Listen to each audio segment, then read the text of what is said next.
Hello teacher, my name is Erika Flora Costa. I'm going to talk about integrating games to teaching. The technology offers many ways for educators, teachers of forgetting language, like English language. The new innovation is the app, where interactive way the learners learn, practice, and improve their skills. The apps are free, and the teacher can evaluate their student progress. Is the best way to learn? According to this, the technology is the best form for teaching because improve for the four skills: listening, speaking, reading, and writing. Students are haptic manipulation objects and variables. Students have control over their actions. Students are engaged in experimental learning, and teachers observe that the game playing taught the teamwork, life skills, including problem solving, communication, collaboration, and negotiation. Um, how do games help kids learn? Computer games stimulate the brain to produce dopamine. Dopamine helps orient attention and encourages the creation of connection between neurons. These connections or synapses are physical bases for learning. In conclusion, we can say that using games in education is a very good strategy to involve students in the learning process by providing new experiences to their personal growth. An excellent tool is technology, uh, as it gives us an endless number of opportunities to develop activities such as using the internet for educational purposes. Um, the games is an excellent way for the kids are happy, fun, and enjoy the the class. And the teacher improve the personal growth. Is okay. Thank you so much. Goodbye. Hi, my name is Karen, and our topic is about games and how they help kids to learn. So, the educators have a good track record of using games to engage children. But when it comes to higher education, students are largely on their own, as the digital natives make their way through college. Professors are looking to use games and digital media helps students learn. The use of games by the educators is often motivated by their desire to better engage the students and align institutional practices. Some educators are turning to game-based learning, but gamification is also serving a purpose. Engagement on games, however, is not without controversy. At the heart of the issue of gamification, a term commonly defines a mission of a reward system known as game settings and context. This can take form online loyalty points, or gold stars. Many games designed as scholars believe that these extrinsic motivators are not games at all. Rather, they feel that the good games should rely on stories, quests, and intrinsic challenge. These are characteristics of gameful design of game-based learning and opposed to mere basking and points that characterize gamification. If a class runs exactly as is always asked, is it that the student receives bad grades upon lieu of marks or grades? Is it really of a game?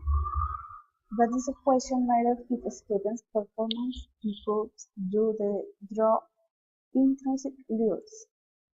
How does a student behavior change in a truly gamified class? So we have a point, we have one point that the game motivates the students to learn. Why? Because you can look to your students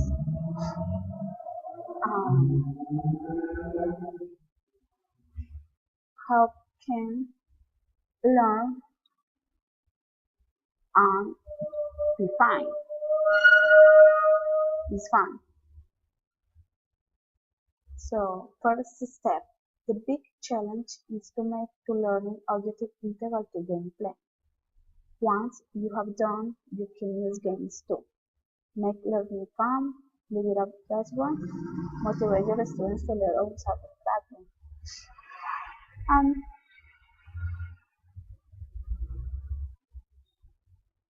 can teach to your students the much things that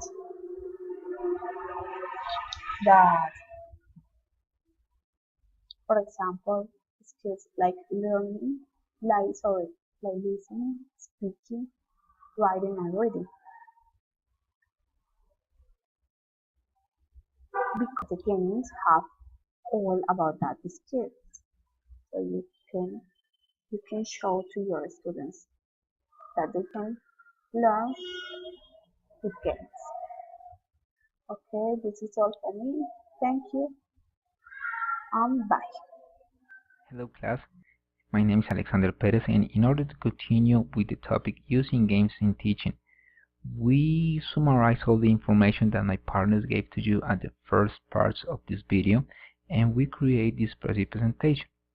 First of all, we want to share with you a small article written by Mr. Mark Frensley, which says like this: there is a generation that can memorize over 100 Pokemon characters with all their characteristics, history, and evolution cannot learn the names, populations, capitals, and relationships of all the 101 nations in the world. We found this article in this digital magazine. Take a look at this and you will find very interesting articles about education and technology. Well, first of all, to continue with the topic, we want to share with you that the first step is the most challenging, because when you are integrating games to your teaching, you have to be very sure that the game you choose works very well with the topic that you want to teach to your students. That's the most challenging step, because if the game doesn't work well with your topic, you won't reach the objective of teaching the topic to your students. Once you have done that part, the benefits are great. For example, you make learning fun, liven up your classroom, motivate your students to learn outside the classroom, and so on.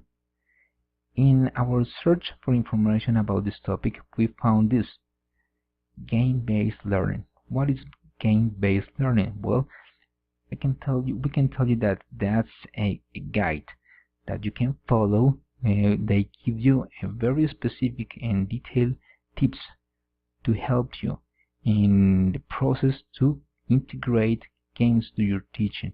For example, take a look to this one. In order to create a truly educational game, the instructor needs to make sure that learning the material is essential to scoring and winning, and so on, because these guys are very useful. At the end of this presentation, you will find the links to this information. I suggest you to take a look to these because they are very useful when you are working in the process of integrate games to your teaching. This GLB or game-based learning, they divide the games into two kinds. First of all, we have this video games. You find here computer games, online games, and console games.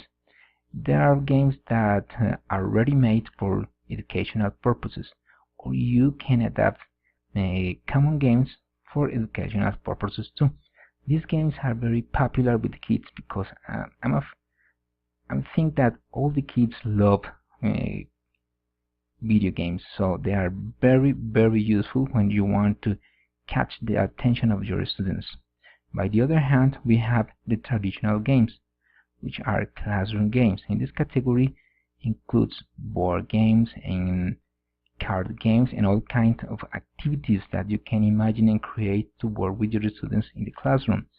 These games don't have the same impact and the same popularity that the video games have with the kids, but are very useful to work with them in the class. The second part of this presentation, we have 11 reasons why you should integrate games in your teaching. I won't read it all, but just take a look to a few ones that we think that are more relevant. For example, this one. Gaming activities stimulates the kid's brain, as Ben Mandel, PhD researcher with Project Zero at Harvard University, argues.